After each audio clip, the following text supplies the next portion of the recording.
Miss Trilokya asked, Swami, can you send a message on Madhura Bhakti or sweet devotion in the form of very brief points in nutshell? Swami replied, O learned and devoted servants of God. Point 1. God Krishna is the highest form of God as said by scriptures. Paripurna Tamah Sakshat. Krishnastu Bhagavan Swayam, etc. Point 2. Sages are the highest forms of souls who are worshipped even by angels and who are the authors of scriptures that are the authorities for pravritti as well as for nivritti. Point 3. Reborn sages as Gopikas attained Goloka, which is the highest spiritual fruit, being higher than the highest abode of God. Point 4. From these three, which are the highest in their categories, we can easily infer that the spiritual effort, path put forth by the sages must also be the highest. Point 5. If anybody doubts about the effort of the sages, concluding that their effort, the illegal lust, is not holy, the mind of such a person is the worst. Point 6. Vrindavanam on earth is the reflection of Goloka and hence can't be treated as a night dance club. Point 7. Of course, one may see the lust in the Vrindavanam also, but such lust must be treated as theoretical devotion, love to God transformed practical lust, and not theoretical hormonal lust transformed practical lust. Point 8. God is the ultimate creator, maintainer, and destroyer of anything and anybody, and need not have lust.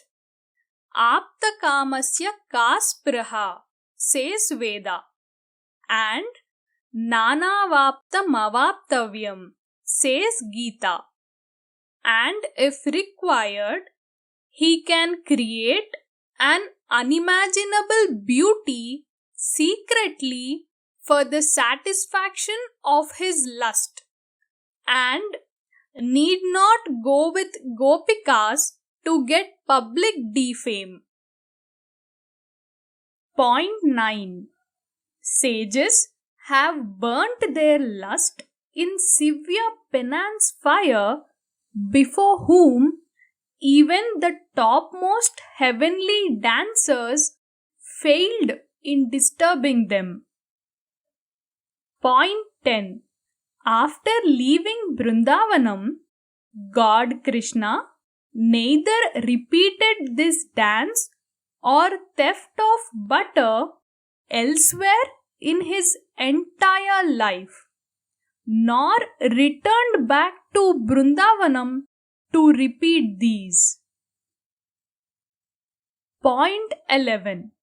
Total salvation means spontaneous dropout of all worldly bonds due to the very powerful attraction towards God, and not cutting the worldly bonds with effort. Point 12. three worldly bonds are the strongest, called Eshanas, which are bond with money or Dhaneshana, bond with children or Putreshana, and bond with spouse or Dareshana. And drop out of these three Eshanas also can be treated as total salvation as per Pradhanamalla Nibarhana Nyaya. If you have defeated three strongest boxers in a town, it means that you have defeated the entire town. Point 13. God Krishna tested these three Eshanas for the sages born as the Gopikas in the context of their love for him by first stealing butter that was preserved for their children, Dhaneshana and Putreshana, and 2.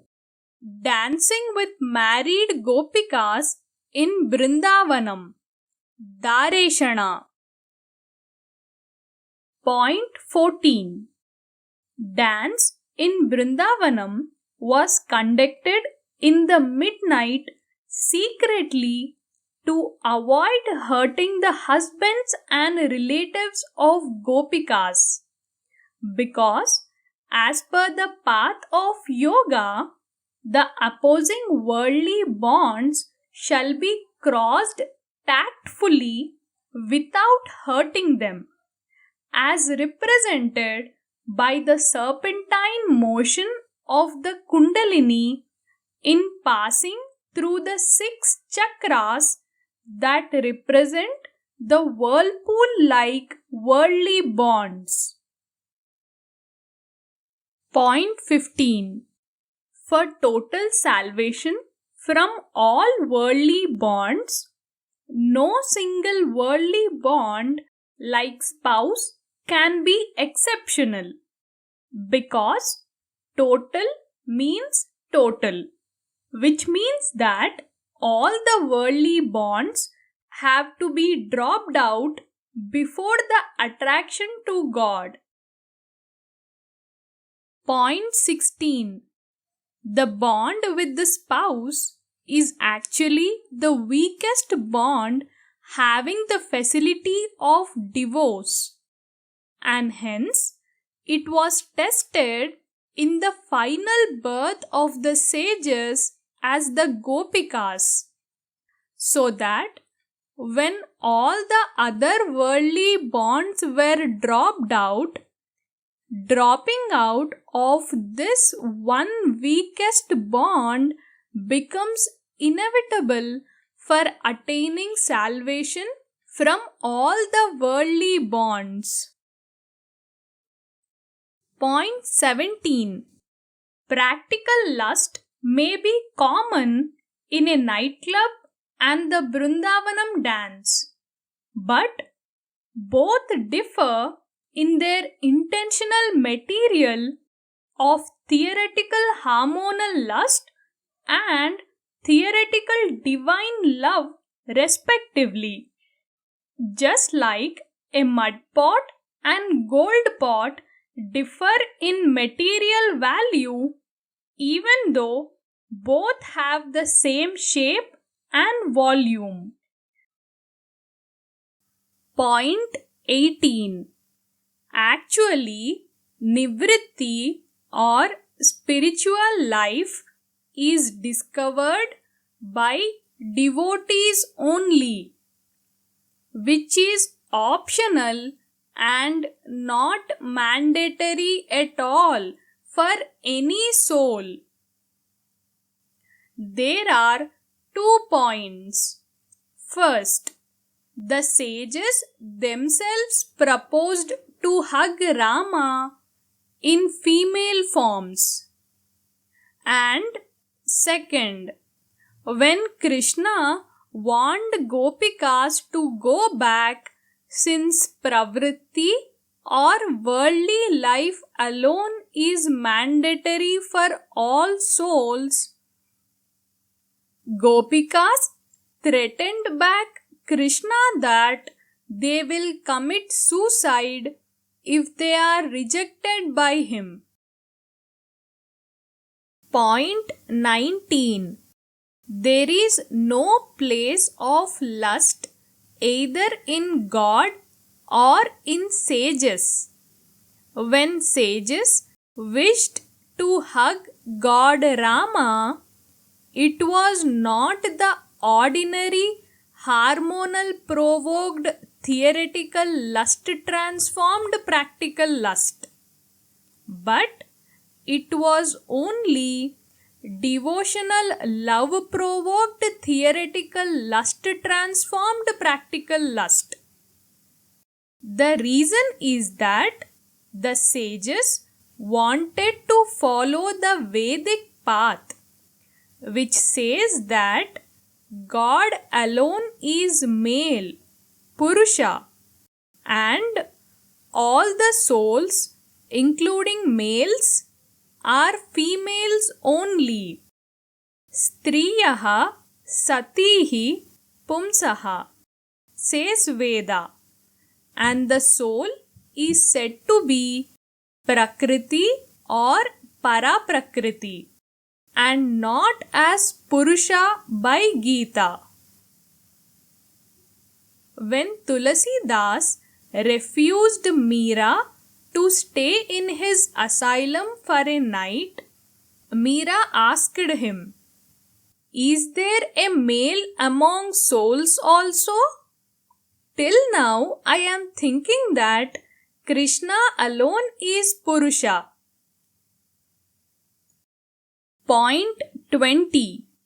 In fact, in the Bhagavatam, King Parikshit, who was actually made alive by God Krishna only, asked sage Shuka as to how God Krishna himself committed this sin, dushpravritti, to spoil the ethical pravritti by dancing with the married Gopikas. Point 21. Sage Shuka did not give the actual explanation for this question, since even though ancient people had high moral standard, they had lesser scientific IQ to understand this complicated truth, and may have got spoiled by imitating God with innocence. Point 22. Even though the divine sweet devotion, Madhura Bhakti, is not at all a sin, God Krishna took sufficient care to avoid the exploitation of God's action by ordinary souls. First, by lifting a hill previously on his finger, proving that he is God who is not to be imitated.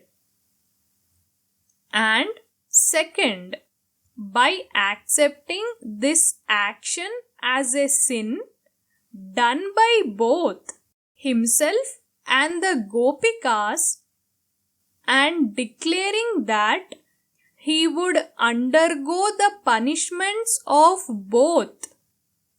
Aham tva sarva papebhyaha, says Gita, so that no soul would dare to imitate this through exploitation. Similarly, even though killing Vali by hiding behind a tree was not a sin, still Rama took the punishment in the next birth from Vali, born as hunter, in order to avoid the misuse of his action. In the Gita, God tells that He will liberate His exceptional devotees from all sins, and the way of liberation is not told, which can be inferred from the incarnations of God Datta suffering for the sake of their true devotees. Point 23. The scriptural authority for the purity of the sweet devotion is a couple of sutras written by sage Narada in his Bhakti Sutram. First, Tatrapi na Mahatmya Jnana Vismrityapavadaha, which means that even in the lustful dance of Gopikas with Krishna, such lust was not hormonal lust transformed practical lust, but it was devotion love transformed practical lust. And second, Tadvihinam Jaranamiva, which means that if devotion to God was absent in Gopikas, it would have been certainly a sinful illegal lust. Point 24. Understanding the scripture called the Bhagavatam that gave salvation to King Parikshit in 7 days, and that which described this love story of Gopikas and Krishna, in which Gopikas were tested for the 3 strongest worldly bonds. Explanation of this itself is a test for the spiritual knowledge of spiritual scholars. Vidyavatam Bhagavate Pariksha. And hence, while studying this topic, everyone shall be very careful with lot of patience, avoiding hasty conclusions. Point 25. Finally, the ultimate God Krishna himself agreed to the arguments of the Gopikas and danced with them, which means that this concept is totally pure, since God himself is the ultimate authority of all divine scriptures of both pravritti and nivritti. Veda Shastrani Vignanam Etat Sarvam Janardanat. And what more authority than the ultimate God is required to say that in this concept it is impossible to have any doubt about sin. Point 26. Souls always have limited and superficial knowledge. Hence, they can never fully understand the past or the internal information at any time about any soul. Hence, the souls can never understand the actions of omniscient God towards certain souls. Like the Vrindavanam dance of Krishna with Gopikas, or the love affair of Jesus with a prostitute. or multi-marriages of Prophet Muhammad, etc. We can't understand God Vishnu in cheating Tulasi, wife of demon Jalandhara, who was a beloved Gopika of Krishna in the past birth and was protecting her husband fighting with God Shiva with an illegal proposal to marry the wife of God Shiva. We are like the persons sympathizing the criminals being hanged without seeing their past unimaginable crimes. Point 27. The unimaginable God was mediated as the first energetic incarnation called Datta, and Datta further incarnated as more energetic incarnations as well as human incarnations on the earth to guide human devotees in the correct path by giving true spiritual knowledge. In this context, when God Datta merges with a selected human devotee to become human incarnation, God Datta will not interfere with the natural properties of human medium with which he is merging, like birth, death, hunger, thirst, sex, sleep, illness, emotions, etc. This will keep the human devotees in normal ground state like friends without excitation, so that the human incarnation can mix with the devotees freely, who can ask questions without any reservation.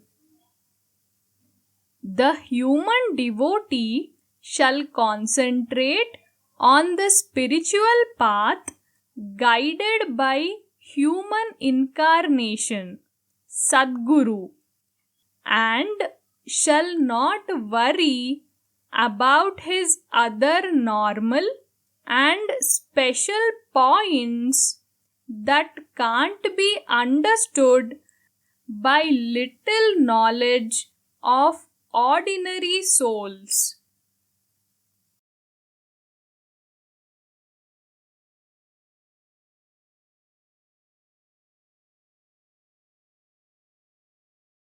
Lord Krishna says in the Bhagavad Gita that propagating divine spiritual knowledge pleases the Lord greatly. Jnana yajnena tenaham. Spiritual knowledge brings about permanent harmony and peace in the world.